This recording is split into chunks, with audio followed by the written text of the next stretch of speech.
এই ভিডিওটা এআই নয়, তাহলে এটা কি?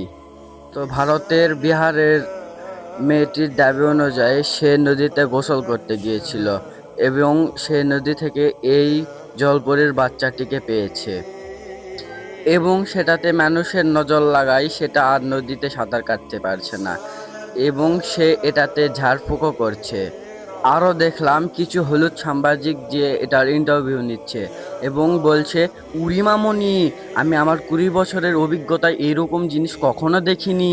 এই ভণ্ডামি কাকে বলে এদের দেখেই শিখলাম।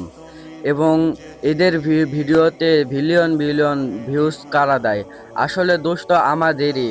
এদের ভিডিওটা আমরা লাইক করি, শেয়ার করি, ফলে এরা ভিউ ব্যবসার জন্য এইরকম ভিডিও বারবার বানায় এবং এইরকম ভিডিও যদি আমরা না দেখি তাহলেও এরাও একদিন এগুলো ভিডিও বানানো ছেড়ে দিবে।